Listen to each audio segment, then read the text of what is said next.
Hello, my beautiful people from Untouchable Mama. Thank you for watching our YouTube channel. Please do not forget to subscribe and press the notification button. Thank you. One love. Bye bye. Amen. 13,000 euro ne. Ni awowe, ni awe ni a donate. Hi agwaka. The first day ni me dora me me boga ya we video. Ge eni ma emenonita elavi ena ko school gberai. Kose. Asugbo aya azu gbogbo ni. Na wana we de oni me mo boda mi because beg me ya fe nota. Non la viero. Bedeli oni. Ma la vena e ko yan gbera dora ga gun. So one man at a Dorana. No me a princess, no make be a princess. A Dora in me. So only me, I don't hear son. So no me not at home about this donation where it must when you are donation so. And I'm good.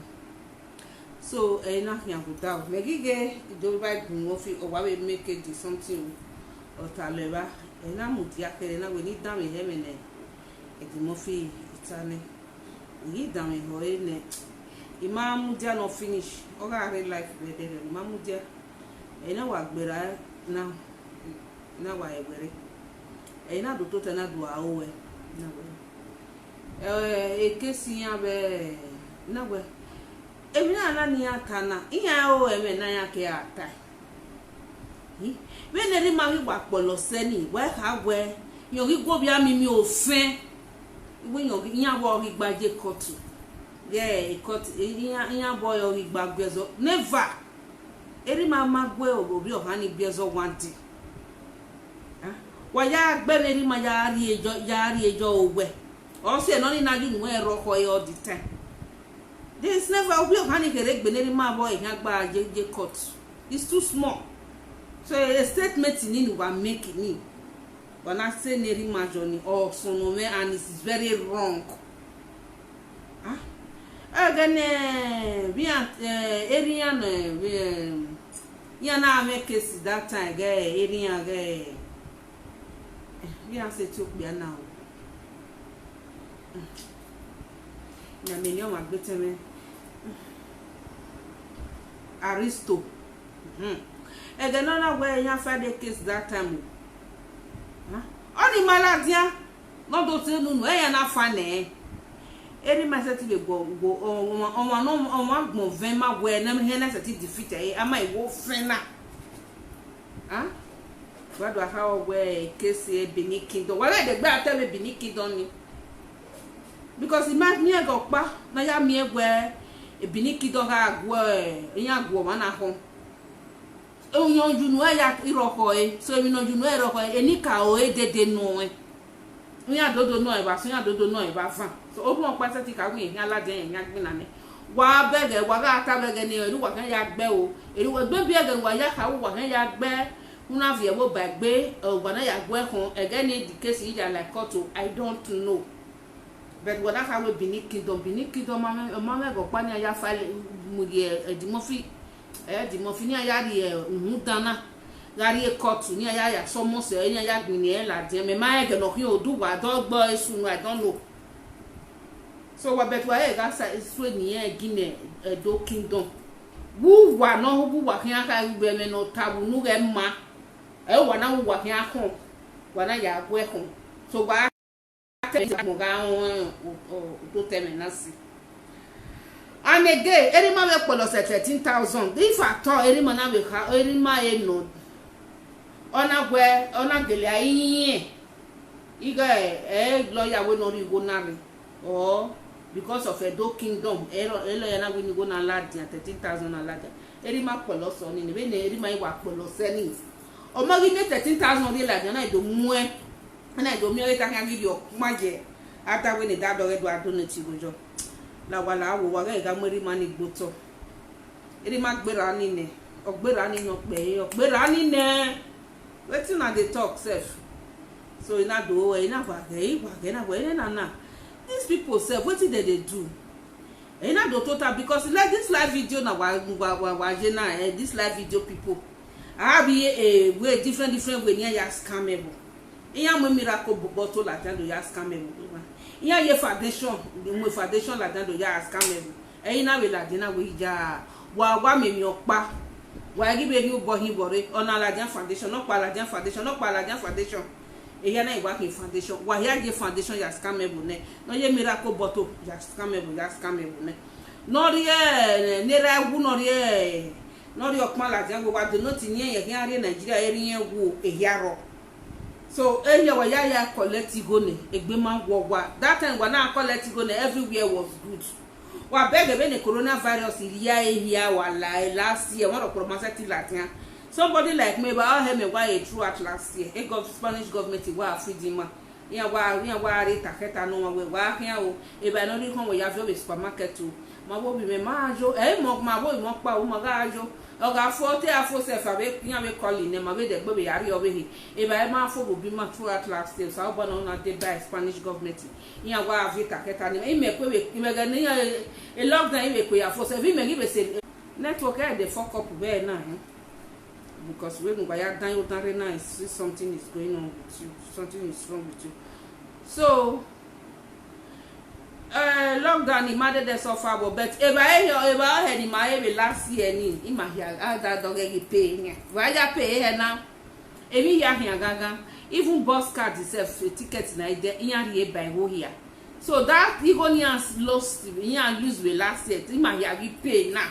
So all those stress now upon all those stress, all one question we do like there where you here we do we more we do buy. Why ko we live video now? Why ko? Why here to do me we na him on matter. This is not message from the palace. Wage one na. Why here to what to no maybe no matter. Ono na nan wa wata no gwa is scam wa nothing. Is scam wa. Imagine ya that dia nya tebe na no de na we no. Yet I want to create space near ya tebe na. Mania wo wa ga gbon ya zuwo. No mo ministry la dia o ya scamable. No mo foundation la dia o ya scamable. No mo miracle bottle la dia o ya scamable.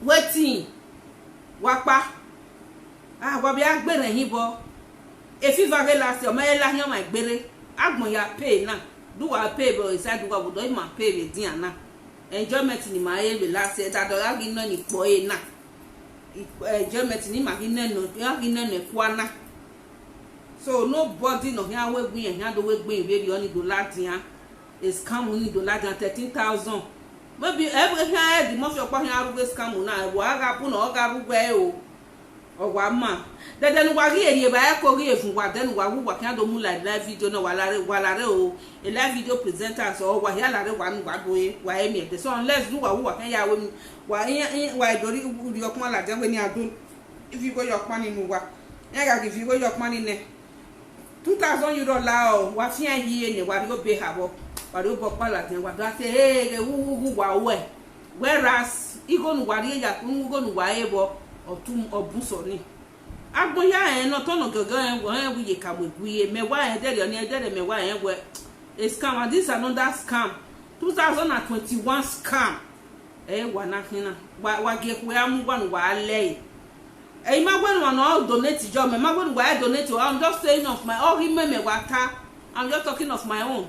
Me matter go wan he no e ya donate jo no ya kwon ya po no fivu we no kan no ya kwon ya po no fivu imagi wa we ya gbe mo ki face ya ga no ya na ata we ni agbo ekon na me gbo ma kom me se ti gbina ni nika o kan se ti gbina ni gbe enika o kan se ti gbina ni gbe o ru pa ka se fi ka we ha do gbina ni nika wa gbina no sa lo bua so nobody no kan gbina ni nika no kan gbina ni die do ero eni die do ka ni gbe wo sege eye mo sa lo bua je every pastor say yaga mo go basaloba I hear the word of God call me yaga mo go basaloba lo saloba God say this God say that o saloba e ko hun wa ese giyan e bete dopa keka o hian neyan dopa no gele neyan o gele neyan be ye gaga ni ya ta mo egbe iwe ni yan je wo hun we ni na Ye ma genu ga ha wi ye we do kwasa lo gwa no eri ni ka ojeri edin doji wa gwa e kosia aye eri ga ta we ne me ko ma gbina o yi mo bo ni ha ya gbina ne ni ka mo bo mo gbe ni ha ya gbina ne ni ka ni ha ya gbina ne edin do no ki mo edin do riri ya no ki mo ni ka o riri ya we ekehe oyan ga kaka ne gbiyan eri me ni gwa ta wa so ni te wa avani ari mi ewu wa we gbe o wa mo bo wa mo du wa ya gbina anado mi ewu wa ki do ya gbina ogbalegbedo la we the something do say cut or maybe I don't know ogo me me wa ta o so maybe do say cut o wa do ati o ma be ejo a egbu wa wo me o you ma understand o I did not understand all this type of things so wa ma ho me mo bobo gan wa na afi yi ka mo bobo ma e bi wo me nya do la o for all him pa me wa ta me mo bobo even don't not a 5 cents igi me la o de no piri because I work before I get my money when we give Germany we ba ni na wa mi na komo ka me kodo ka me wa ro gwa 24 hours wa mi na oki agba government you go wa you wa can't be di me je na ime mi na ime gwali go dia agbe izozo la dia ya gwali go ni aya ri ba ni aya ha si go gwa ni aya we mi no keke so oru ope here expect me go ni me do ya zozo gbe na ni I can't do that ogi me wa se ma gbe no ma be ga ze o ngwa ya bijo mo la jan de when wa ga zigo oyan when wa ga donate ma ta be ri oni mo pa ibe hon wa be ta we on wa no ma support wa no ma donate jo ige ne ga la dian do aka we yin ha na edo iyan we ojo ba gie o ba na gwe do gie na me ke na ga you understand all da me ben wa ya mu je do gboto ben wa ya ge egon abi gon mi gon abi gbon ga finu ge do o da me be ko eku emu me o se ni na la dian do aka we e o ma keke gbe mu ni me be na wa ge bi yen na e ga finu ge do na e do ami emi dan da e bi e da do asi so ni emi dan da e bi e do o se na la dian e ti ya ku go e ti ri go bo e ta ha mo sa wo wu ki agba ama e ku go ni ni temi e wo ni since my go wa donate na ga gidi go ni me e data si me ni data igo epo mo ke la dian e wa gun me ha sa you understand so wa se ti ta ma me gbe ni ga sunu je do ni e wa bi me yo ka do ni wa era me wa ije me wa egbe me so you people me mo gi me wa ta na me ma to go ma be he o wa se ti prevent me gbe ni ga sin yo se le ne do ni ga teme maybe o ma finu ge do ni ga gun ajo ni ga sunu ni ga ha gbe eri ma no because eri ma ju wa hu na wa certain time ma me o wa bie me wa do pa bie me wa o sa no ke ma gbo wa o sa lo bua you understand dem ni nu wa ta no wa kai nu wa kai nu wa get gear wa de gbe repeat me ni wa nya do an wa nya ha wo o mo ko ma ko wa donate ge nega de gbe kaka na do we na do tene ne me no ru na kian wo to no wa we na ma do si go je o wa so wa so no mo ha yeza na o be mwere ni a wo so na wo so wo be no be ya mo o call me here zero here so don't call on that people you know one of bar room money that time you can call them why contribute to your you understand what's your gbe ibe ni what cause that why provoke me o man like a nonsense ni because once you have a problem na here said do je mana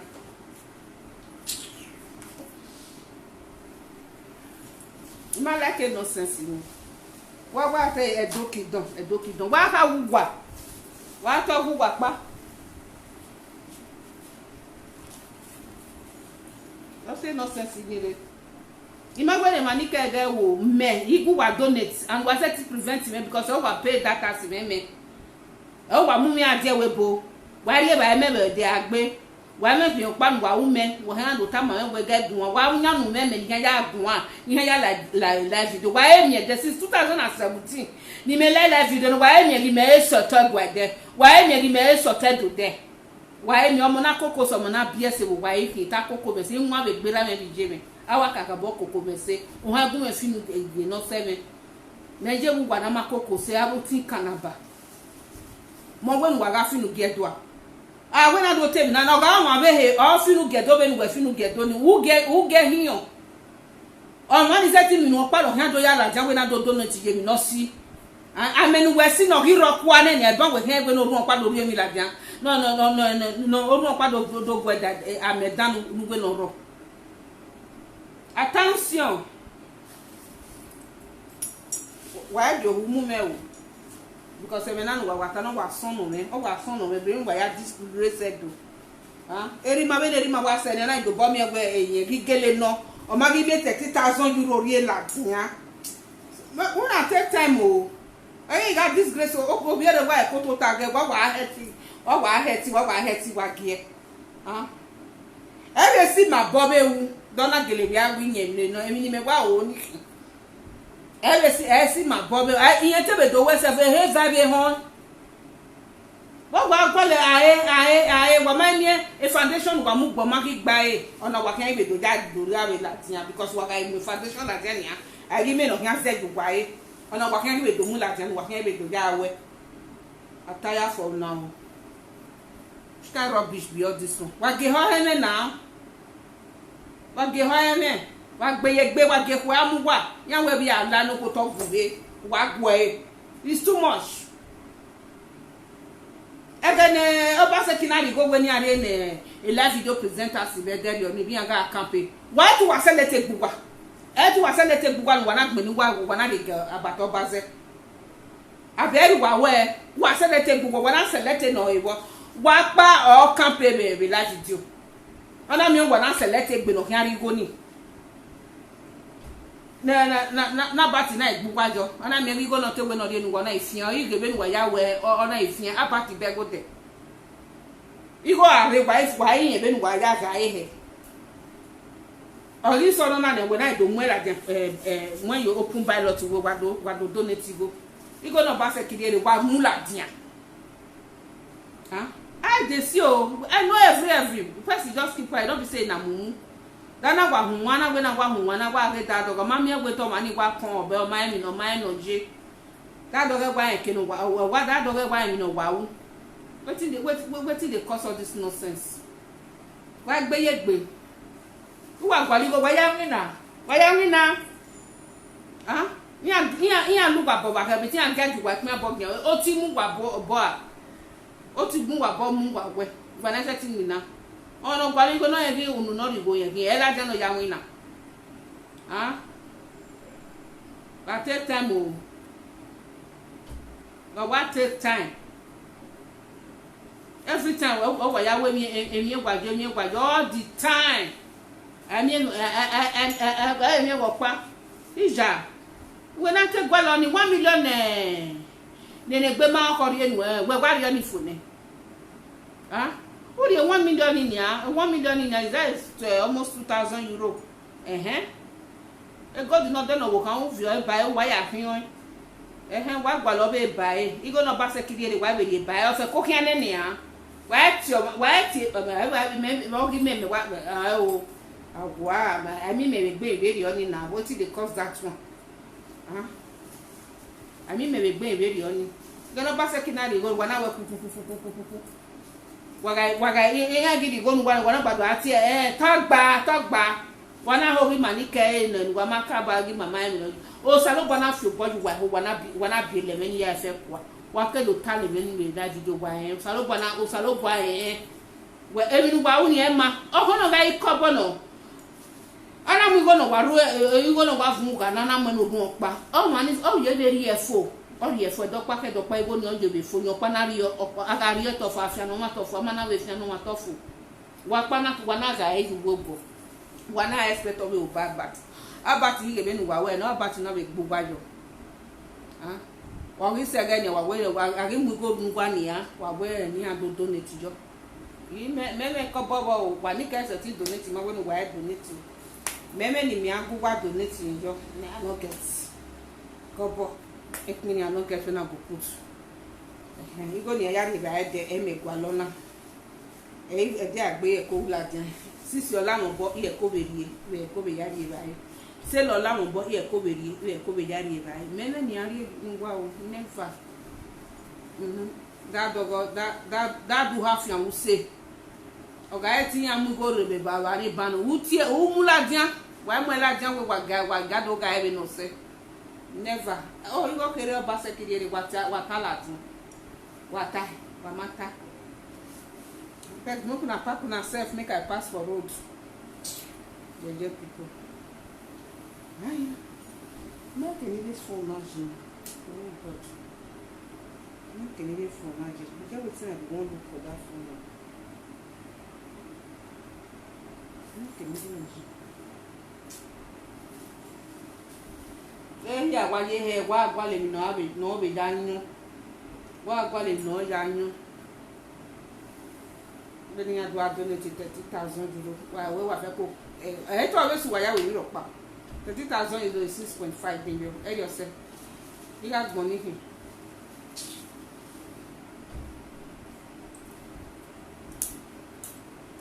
On wa hando ya se. Imina why ya mina? Una go work now. Now go work. If you need money, go work.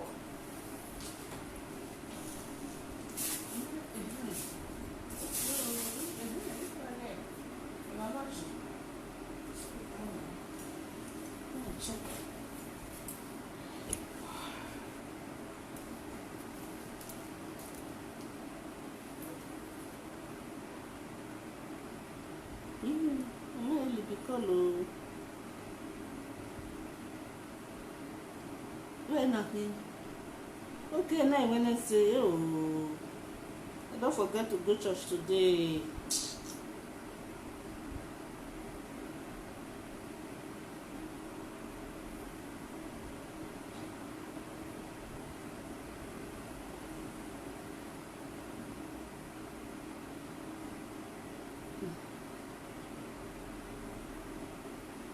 Okay, my people, now that one I just won't talk. And that one I won't talk. When I invite, I won't teach one topic like that.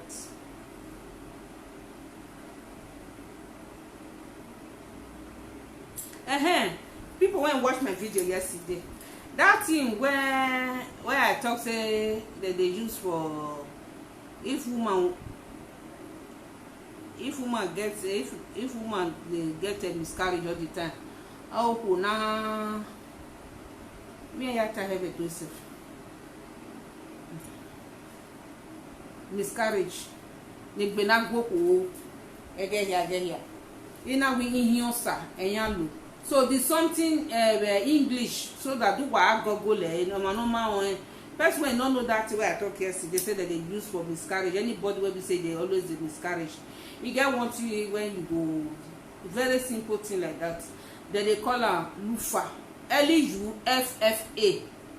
Now so that was yesterday topic. So I don't know the name yesterday. Now one woman where I tell the woman there for Granada where I tell.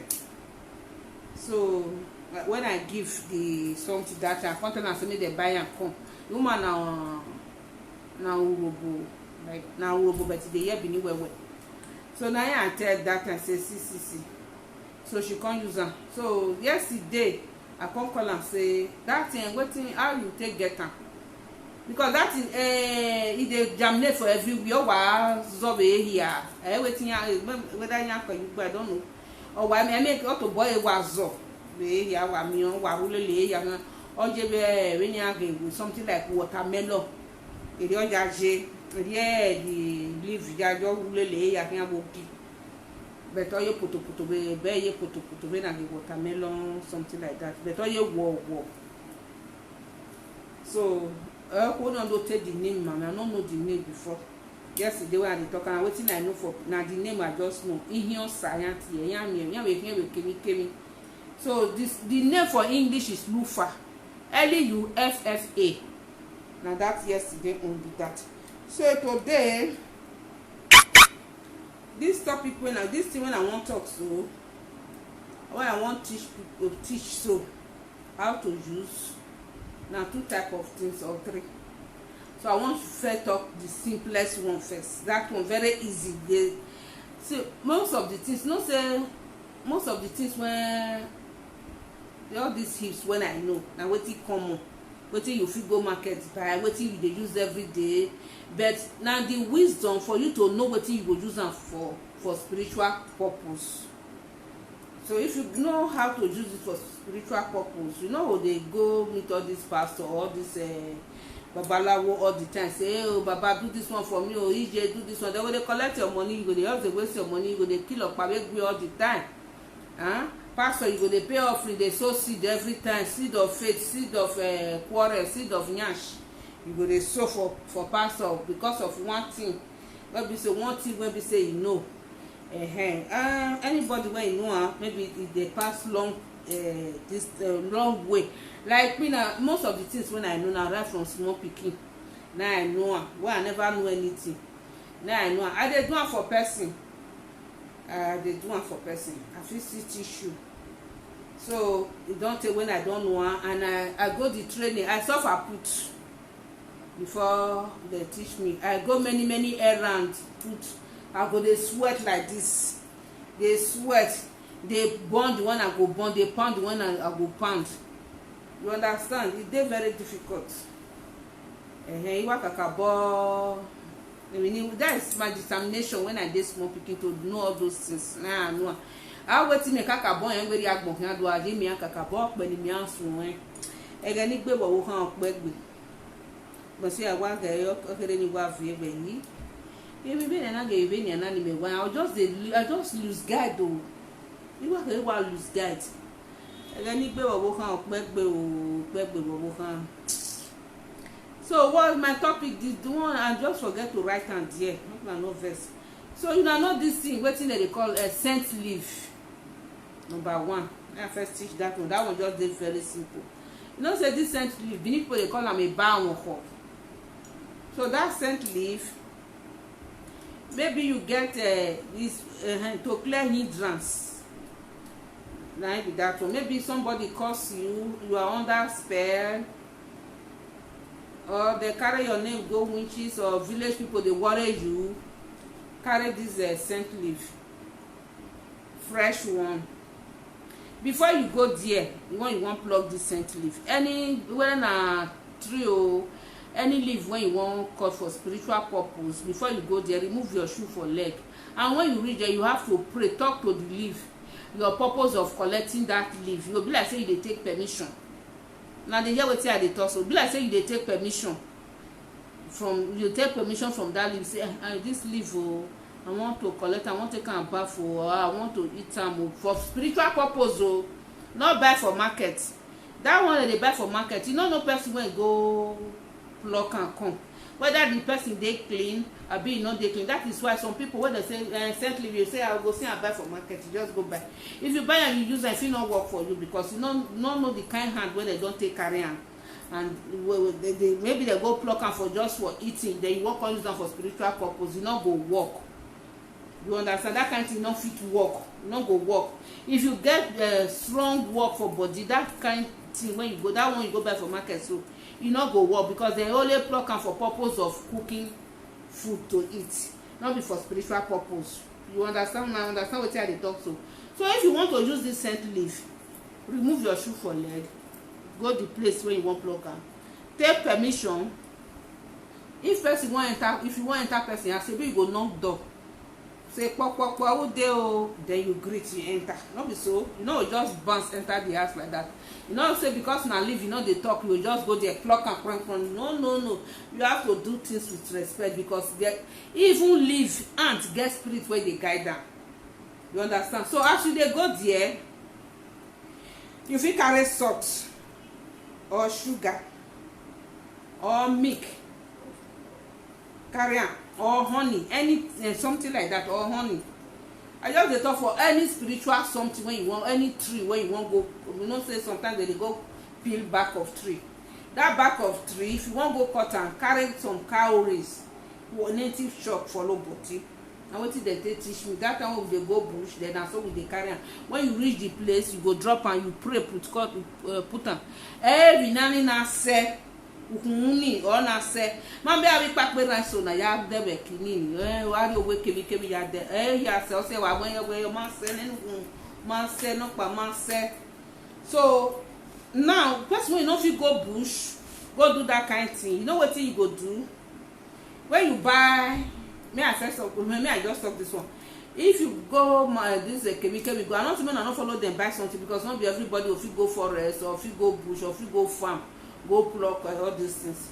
So when you buy from these people where they sell for markets, if you carry and reach house, carry this alligator pepper, carry one for inside, you take and run down, 7 times. Say pray, oh, any bad hand, any negative hand, any negative energy, when you did this leaf or when you did this plant, when this thing when I go buy, so I will won't use them for. We are home you take and satisfy and being put the color I home we are home make by him who fear for the go with your way over level we fear for. You understand? So area no. So with that now you home about one or board down in or run we are if you home a big left one nani other 45, so you will come good, you fit come use at that time. But the one with the best one is better you just go for this scent leave a balm for now. Go there, if you get honey, original honey, if you put am for small bottle, if you reach there, one now you need a well. When I go area when I go now go salobua no jet there. A bena a balm for now, where yes yeah. Don't make you know sugar no men no yes yeah. I give and take nothing. Now understand what I talk. Maybe they never tell you now this now the right thing and now they talk. Now what they teach me like that. So we go put them for the place. Then when we are calling, we don't take permission. We are calling our little we rubber bag in Viajo. We quarry over. A balm on guy must wow do mine. Who do a here do in here? Viajo one many. We go ban wa yak weni via you go here doing ban ko na your my why my name wa yak we wa here no we or yak we wa yak we then je ba ko je ni oporopo wa jo no pa wa yak we u ge ka you egbe ja lo ye awe ma daga bege we yan ga le azenga mi o ga le oso ga mi o ga le enu adan no o ma no yan na bekere yan na bi ko we eya gba yan wa bege yi odene yan we yi odene because e o me mi ni abeg emi no ku yan be gbugbe eya won na de o wa tu lemu because e dan oro e ko ni o ku e o shake e ni o ile e ba just e ba mo ko guys one o we mo be ni abetam wow. Ono na ihimi we buoyant a fertility plant. They call it fertility plant. So ihimi ni inia gwalemi we atunu ege kenore inia no mama inia na giere i kwa boru ukefia wa ifia ne uke koriye keke kenu melati wa ri melati do weken to bo we do weken do hin egbe inia ni re so u de even okaka bo ma me wa divin giagie ini himini u giagia via your pot maybe uwawa when you wawa ni ami vini utu ejo maybe even okaka bo ma me o because you are going to cook it maybe from 30 to 40 minutes or 35 minutes no gbebe re gami even okaka bo ma me seti deva ha do pa kaka bo ma me do ga se welo do pa there here so welo seti deva o ha it depends. I'm not any oil the most important thing or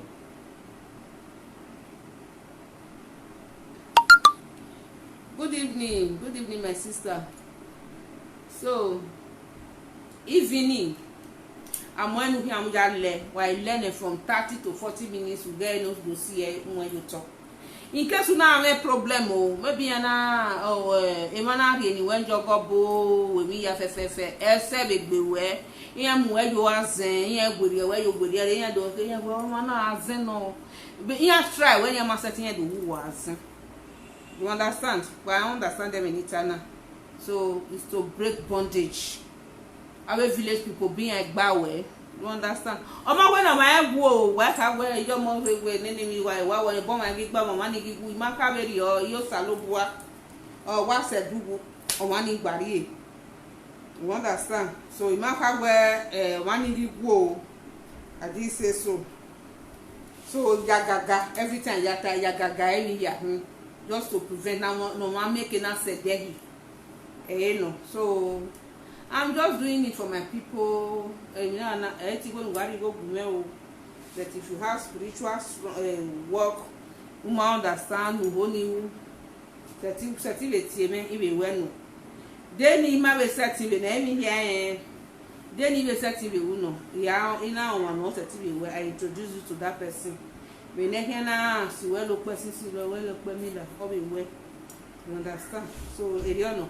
So in here, but here you learn only with that 30 to 40 minutes, maybe 35 or 30 minutes. You see, why I say you get cold, or have you go after fene, those Western by one who live Joe by living Joe, who will be. Obey or bears and bower, both so bower.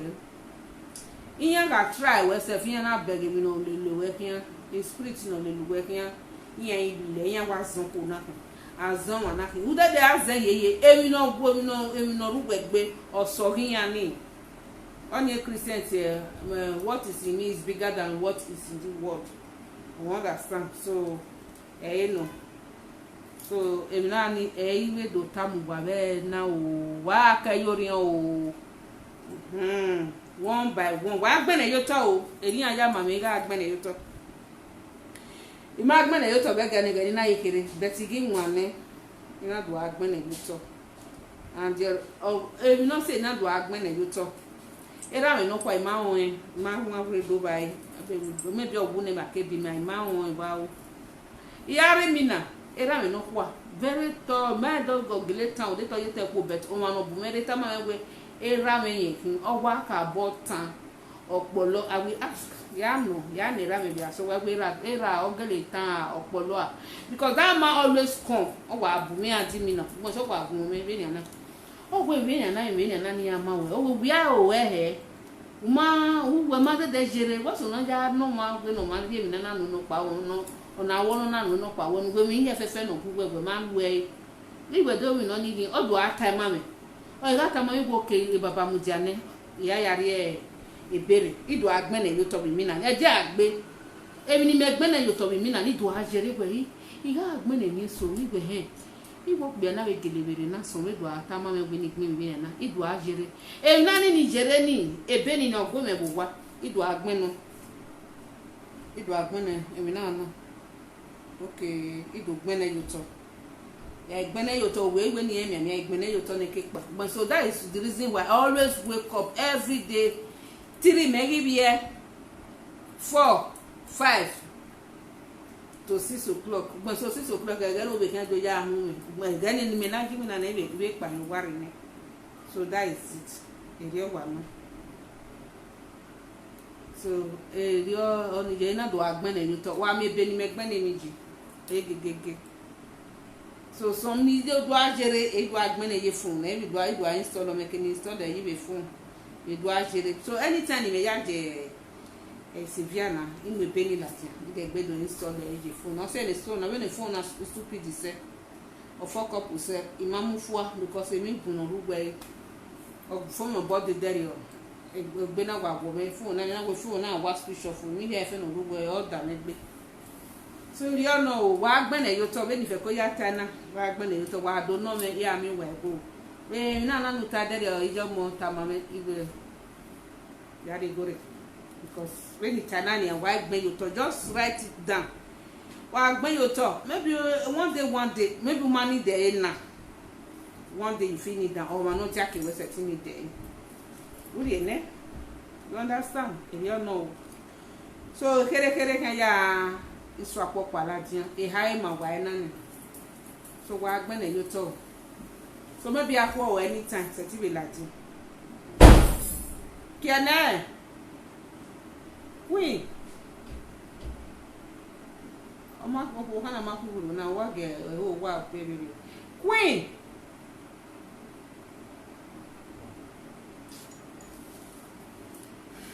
Wa biro na wa bia you to. Ego. Bang bang bang bang bang bang. May I finish first? Battery na be full safe.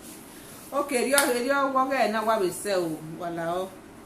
Well, so next time there are many ones. So my sege maybe is ne my sege okade no level 1 2 when I na primary school secondary school so one owo kan kin so my say level no guys ne idori no ba me ladi. For spiritual consultants, you want to consult me utieme itama when gwalo itama but now I'm not permitted to do it in certain way. And when I want ask and yan wo kan no my say ni won avan igbere ro gbe so ma wo du gbere gbe me people understand so bi o kan yekin o awo kan kin wa gu me nware wo kan kin so ni kere ibe ja happy bi agun you understand you know Nigeria nia we ja happy but manari enu ina wa we wo kime bi o mani wa ma we ge na lu e for yourself o na lu wa we tu ngan ja fi o enwina because oga won se won pa we yo na me problem ina kama we na yin wa take we yin wa ge ina ko mi ni ga gi ja we enwina ne imie ne be because ime gbe ya gba owo gbugbo ngbe iwa ka we mami we ko be mami we just as a friend na ko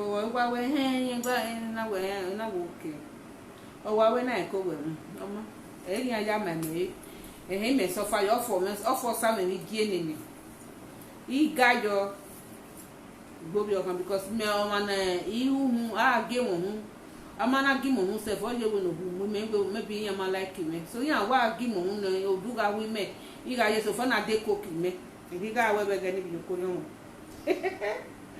iga wa le ga so fa na de koki me ma wa ru ga gun be ga ni yan wa bi koki gwa ji mo bo no ye wa se we ko hu me kede wa ibe san ye ke la re o ya na e baba na me here ne imu wa yere ne do viono na jona do wona be ni ga we ya de na wa du me agba wo ni awe gwa mo bere na dun na we gwa be because yan be yan we me gwa hu me o ma ke hu ma be na ya ka we no ma on reference right from my childhood igwa hu yan wa ti me na re we do wona na ofo ya ga fo me bi ke ni iji mi ati me we la re me na la we gun ni me la tian o odo ati me we ni o me gwa re ba ni because aworu yen ya fe no ga re be na o mo kan we mi ya fe mo kan ku na kan geni ya o mo kan we na ga tun o me na wa no so eri are gbe mi no pa we mi me ahia pa be gani mari wori be gani igo ni ari ni igo ni aja ni ma be gun me gbe yi ogbo na ha yi je me ogbo na ma gbe o ere hu mo ma be ne o ma be ne mi kan wa o he yan dori go yan rigo ni jima no kwa omi papa na igo ni aja ni ma ni yan ya dikun ni po me na na ya dikun ni po me yan na hu ni je me pe no fe mo yo ba no me waju hu so oja me abe mi ni ya fe mi ata ma we ma so atuku wa ma na ya ti ebenji o mo re de be do mana ga dun ko ni as far as igbineji o ye gun ge mo le dun ku ni igbineji o wa so e ma so awa agun igba ki I'm not any teacher. I just talk now, laugh. I just laugh. I beg. So no. Me do ko ni gbeneji na e kon gi ma. Na o mai 7 ya na be gani. Egani me kana ja wa mai la. The true. I can't why I got road that time 70 something. Me tana. Do ko. O wa do ogun. Benjo more geni amudo je gbe na du. Maybe all yara gbona. But every hour me ya fe do ma jija gbon mo afi agu be no gba be bu jagaga mi ya no. So you know, the only thing be say ona go ekun na rude. Wana bu ode gbe. Le fian se be nya na, le wu be nya na una ri emi re ba we but una nyi ho. Emi be ni na ni nu je gbe ga wo gbe se wa no nyi ho ogbo bai. You understand? So here mi nani here mi akuna ji wala ogwo na be buwade wa go anya we ge so pa mu ga so kwa so wala be hospital doctor na wonu wa ri kun wa wa collect injection or a drip no wa mu me to be me hospital every time you have to take a drugs e maka we en yo pa ni ge jogo ni adan we ji jagbon na la o wa hian ba do mo pa bisi bu wa no pa to ni me fe ko me ni me bo mai you understand owe banje kele mi no mana jo bo jo we wa kien do pa o eri fe ko beta se maybe akwa o anytime ni be ya ladian maybe be ri opa ladian maybe my next topic o ma no gwa lo mo abe ma no gwa lo maybe eko we ma do na eko we ton very simple something why I try this is one they talk so na go dey try am oga be se why be do ta we obe wi na o understand wa do je ho wa ya dami ho ke kan wa to ta wa ya to ta fa yo wa no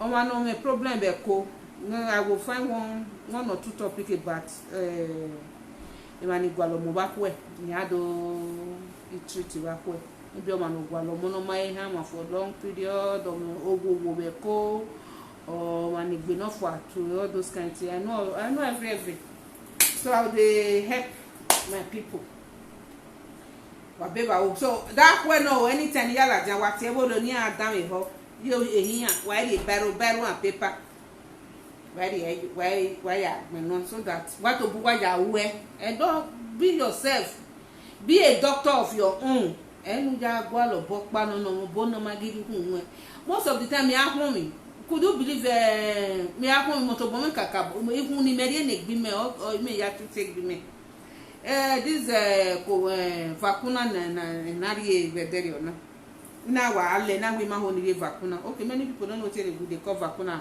vaccination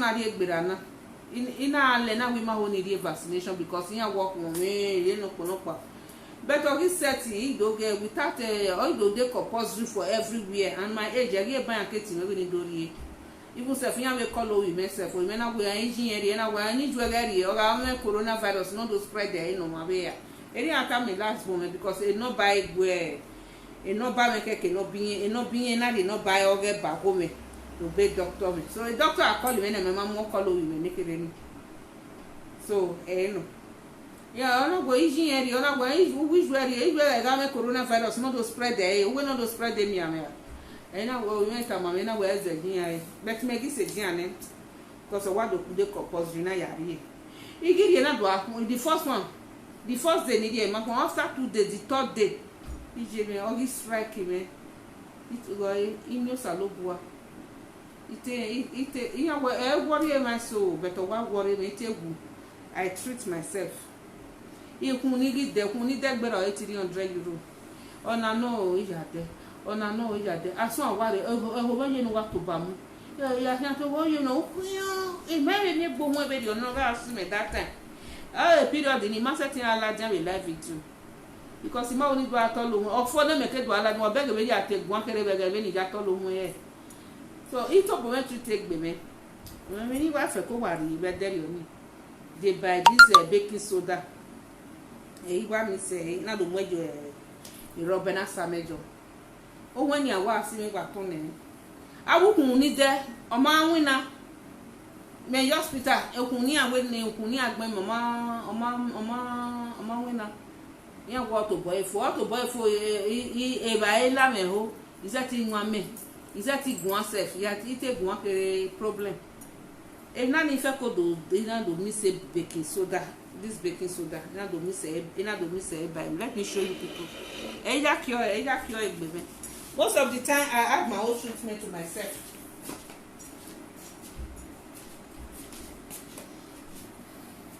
but this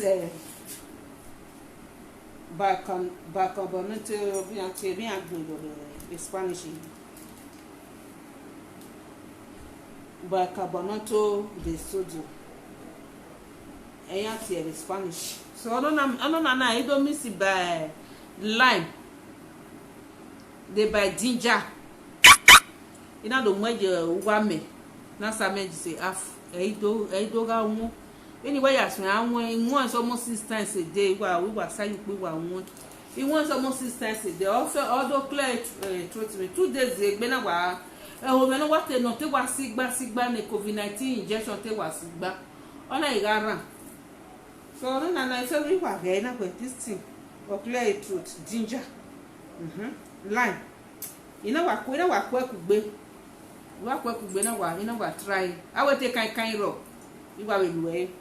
So sometimes I feel akpoko iwari akpoko so far why ye gbeta me o no ye gbeta me na e kon sabi afira me gbe iwari akpoko iwari o iye me be na kam why le leri mi no e me ke na zehi ya wari awe e fever wa wo to many mesin be ga ni igwe won be ga de me ri akpoko owe igwe he wari akpoko ni a iye are ba no do are ko din nu me wa koko ni we wa kolo gbogbo ni wa fi iwe mi yo yiwe na do gbe me ba ya de gbe ri apoko ni me wa e ye wa ko la apoko ni wa ri me wa gwo ga apoko wa yo fo o me same la dia o fo gele same e fi varie me wa ri no teme wa ga so wo to ije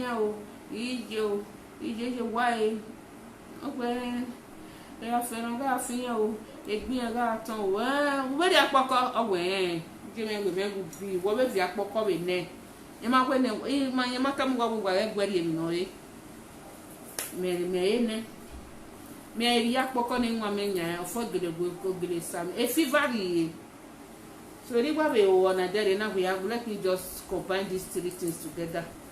Ni guy does a thing we standing nana. Ni gele ware 2 days on wafu. He make it once. You understand? So most of the times I treat myself, but only me mama when ni get listen to doctor prescription, ni get take their medication. I still take it, but I still treat myself when I koya kugbe.